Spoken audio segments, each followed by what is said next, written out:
Good morning बच्चों। जैसा कि हम देख रहे थे कोरिलेशन सहसंबंध थ्योरी के नोट्स मैंने आपको अवेलेबल करवा दिए थे जो आपने देख लिए होंगे। आज हम देखेंगे न्यूमेरिकल क्वेश्चन। एक क्वेश्चन मैंने कल भी दिया था आपको, उसी को मैं वापस समझा रहा हूँ। आज हम देखेंगे रैंक कोरिलेशन, स्पेरमैन का रैंक कोरिलेशन, जो कि हमारा कोरिलेशन निकालने का पहला फॉर्मूला है। मैंने आपको क्वेश्चन दिया था x व y के मध्य क्रमांतर सहसंबंध ज्ञात कीजिए, यानी कि रैंक कोरिलेशन की हमको कैलकुलेशन करनी है। इसमें हमें x की वैल्यू दे रखी है, y की वैल्यू दे रखी है। सबसे पहले हमने x की वैल्यू लिख ली और y की वैल्यू लिख ली।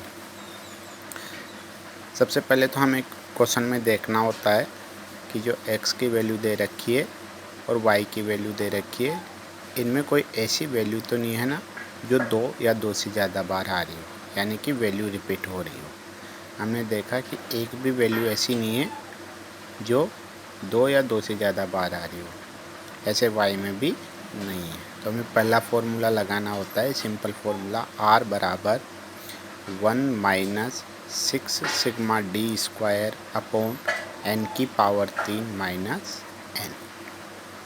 यहाँ पर n का मतलब होता है संख्याएं कितनी है। हमारे पास 6 संख्याएं, तो n बराबर 6 हो गए। ठीक है, अब हमें पहला कॉलम निकालना होता है R1 का। R1 का मतलब होता है रैंक 1। ठीक है, किसकी रैंक 1? x के संबंध में x की रैंक निकालेंगे सबसे पहले। तो रैंक कैसे देते हैं हम? वैसे जो सबसे बड़ी वाली वैल्यू होती है उसको पहली रैंक देते हैं, उससे छोटी वाली वैल्यू को दूसरी रैंक और उससे छोटी वाली वैल्यू को तीसरी रैंक। सबसे छोटी वाली वैल्यू को जो है लास्ट रैंक दे देते हैं। देखो x में सबसे बड़ी वैल्यू जो है वो 68 है, पहली रैंक दे दी। उससे छोटी वैल्यू 57 है, उसको दूसरी रैंक दे दी। उससे छोटी 55 है, उसको तीसरी रैंक दे दी। उससे छोटी 50 है, उसको चौथी रैंक दे दी। फिर 45 है, पाँचवीं रैंक दे दी। और उसके बाद सबसे छोटी वैल्यू 40 है, तो उसको छठी रैंक दे दी। फिर दूसरा कॉलम अपन निकालेंगे R2 का। R2 का मतलब होता है रैंक 2। ये होती है y के संबंध में। ऐसे y को भी रैंक दे देंगे। सबसे बड़ी वैल्यू 110 है, तो पहली रैंक दे दी। फिर 105 है तो दूसरी रैंक दे दी। फिर 100 है तो तीसरी रैंक दे दी। फिर 95 है तो चौथी रैंक दे दी। 90 है तो पाँचवीं रैंक दे दी। और सबसे छोटी वैल्यू जो है वो 95 है, तो इसको छठी रैंक दे दी। इसके बाद कॉलम निकलता है डी का। डी का मतलब होता है डिफरेंस, किसका? R1 माइनस R2 का, यानी कि R1 में से R2 को माइनस करते जाते हैं। जैसे 6 में से 2 घटाया तो प्लस के 4 बच गए। 4 में से 5 को घटाया तो माइनस का 1 बच गया। 3 में से 6 को घटाया तो माइनस के 3 बच गए। 5 में से 4 गए तो प्लस के 4। 1 में से 4 गए तो -3। 2 में से 3 गए तो माइनस का 1। ये आ गया हमारे पास डी वाला कॉलम, डिफरेंस वाला। उसके बाद लास्ट कॉलम निकलता है डी स्क्वायर, मतलब इस कॉलम का स्क्वायर करते जाते हैं। जैसे +4 का स्क्वायर करेंगे तो प्लस के 16 आएगा। -1 का स्क्वायर करेंगे तो प्लस का 1 आएगा, क्योंकि माइनस और माइनस मल्टीप्लाई होकर प्लस हो जाता है। तो ये डी स्क्वायर की जितनी भी वैल्यू आएगी वो सारी प्लस में आएगी। ऐसे -3 का स्क्वायर करेंगे तो प्लस के 9 आएगा। प्लस के 4 का करेंगे तो प्लस के 16 आएंगे। और -3 के स्क्वायर करेंगे तो प्लस के 9 आएंगे। और -1 का स्क्वायर करेंगे तो प्लस का 1 आएगा। फिर उसके बाद डी स्क्वायर का टोटल कर देंगे तो सिग्मा डी स्क्वायर बराबर हो जाता है 52 टोटल करने के बाद। क्लियर? अब हम आ जाते हैं फॉर्मूले पे। फॉर्मूले पे वैल्यू लिख देंगे।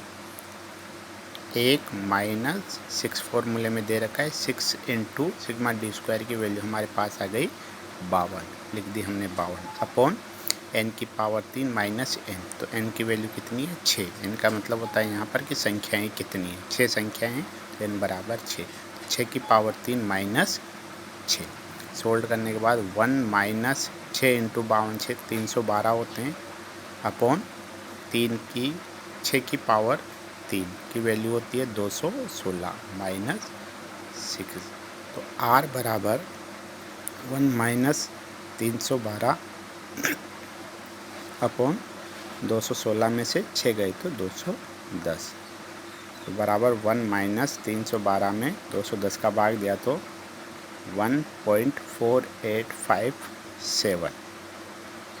तो एक में से 1.4857 को माइनस किया तो माइनस में संख्या आएगी r बराबर -0.4857, ये आंसर रहेगा।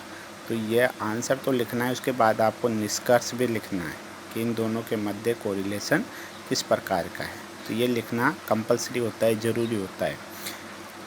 x और y के मध्य मध्यम, क्योंकि मैंने जैसा आपको बताया था कि -0.25 से लेकर 0.75 के अगर बीच में वैल्यू आती है तो वो मध्यम होती है, ठीक है, और माइनस में आई इसीलिए ऋणात्मक।